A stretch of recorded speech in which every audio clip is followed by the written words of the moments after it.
Assalamualaikum warahmatullahi wabarakatuh. Kami dari kelompok 7 mata kuliah Integrasi Teknologi dalam Pembelajaran Pendidikan Agama Islam akan membawakan materi mengenai mencintai Allah, khauf, roja, dan tawakal. Sebelumnya, kelompok kami ini terdiri dari saya sendiri, Faidah Korimah, dan teman saya, Abdul Muhi, lalu ada Teh Pika. Kami merupakan mahasiswa semester 5 dari Universitas Islam Muhammadiyah Bahasa Cirebon. Selamat menyaksikan materi dari kami. Rasulullah menganalogikan iman sebagai pohon yang memiliki 77 cabang. Dalam kitab karya Syekh Nawawi Al-Bantani yang berjudul Qomih Ut-Tughyan, mencintai Allah, khauf, roja, dan tawakal disebutkan dalam syair-syairnya, yang artinya, cintailah Tuhanmu, takutlah akan kepedihan siksanya, berharaplah engkau akan rahmat Allah, dan bertawakallah benar-benar, wahai orang-orang muslim. Cinta adalah perasaan yang suci. Tiap-tiap manusia pasti memilikinya, dan perasaan cinta yang paling tinggi derajatnya, paling tinggi tingkatannya adalah mencintai penciptanya, mencintai Allah Subhanahu wa Ta'ala.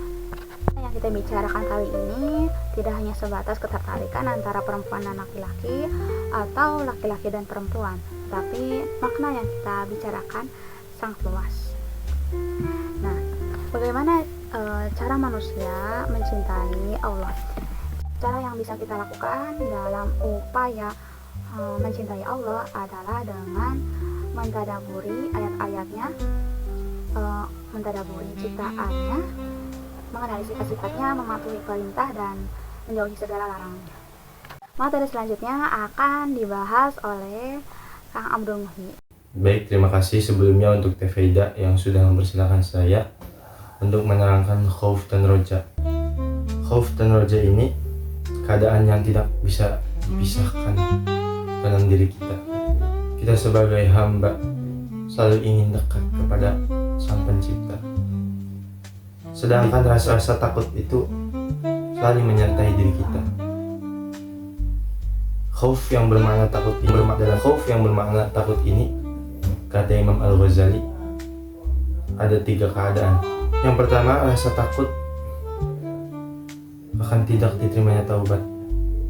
Sedangkan dalam hadis Bukhari sudah sangat jelas, rahmat Allah itu lebih luas dibandingkan murkanya. Nah, makna dari hadis ini sudah sangatlah jelas bahwa Allah itu Maha Pengasih lagi Maha Penyayang.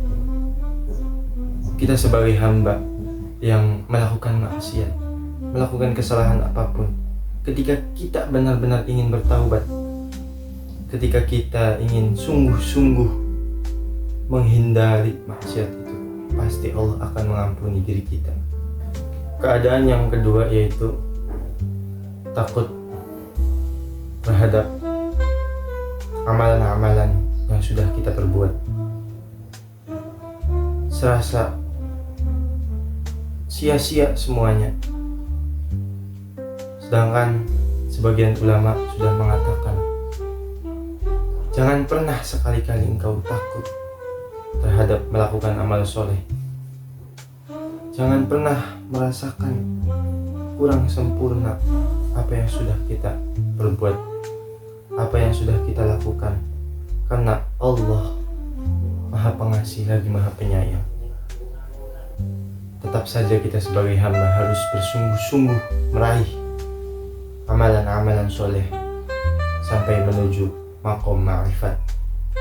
Yang ketiga, keadaan takut siksaan Allah ataupun hari akhir.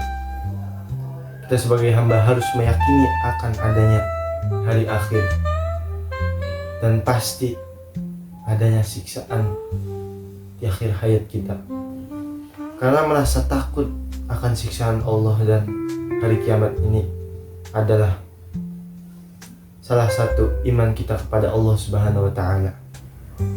Kalau kita tidak meyakini hari akhir ataupun tidak meyakini adanya siksaan, contohnya seperti orang ateis yang tidak mempercayai Allah dan tidak mempercayai hari akhir dan siksaannya. Ia akan bersenang-senang di dunia, tidak adanya beban, tidak adanya kesibukan untuk beribadah. Makanya dalam Al-Quran dijelaskan, wahai manusia, bertakwalah engkau kepada Allah. Dan ingatlah, kelak di hari kiamat, ibu yang menyusui, ia akan lalai kepada anaknya. Dan ibu yang melahirkan, ia akan keguguran. Niscaya orang-orang pada mabuk padahal ia tidak keadaan mabuk. Siksaan Allah itu sangat jelas. Quran Surat Al-Hajj Juz 22 ayat 1-2. Lalu penjelasan roja. Roja yang bermakna mengharapkan. Mengharapkan rahmat Allah dan anugerah Allah. Dalam Al-Quran dijelaskan, man kana yarju liqa Allahi fa inna ajalallahi la'ati fa huwa samiul alim. Yang artinya, barang siapa yang mengharap pertemuan denganku, kata Allah, maka sungguhnya waktu yang dijanjikan Allah pasti datang, dan Dia yang maha mendengar dan maha mengetahui. Quran Surat Al-Ankabut Juz 29 ayat 5. Sifat roja ini harus disertai optimis dan perasaan gembira, sikap percaya dan yakin akan takdir dan kebaikan Allah Subhanahu wa Ta'ala. Makanya sifat roja itu harus dibarengi amalan-amalan untuk meraih kebahagiaan di akhirat.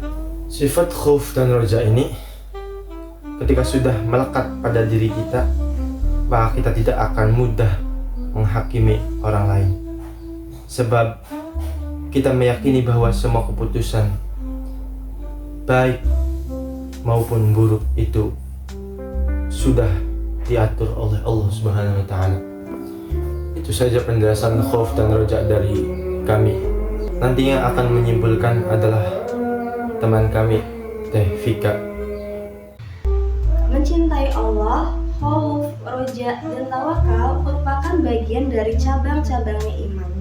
Cabang-cabangnya iman tersebut dijelaskan dalam kitab Qami'ut Tughyan karya Syekh Muhammad Nawawi bin Umar Banten yang berbunyi, wahbub ilahaka khawf alima inqobah walirahmatirju tawakalan ya muslim, yang artinya, cintailah Tuhanmu, takutlah akan kepedihan siksanya, berharaplah engkau atas rahmatnya, dan bertawakallah engkau kepadanya, wahai orang-orang muslim. Sekian presentasi dari kelompok kami, kurang lebihnya mohon maaf. Wabillahi taufiq wal hidayah. Wassalamualaikum warahmatullahi wabarakatuh.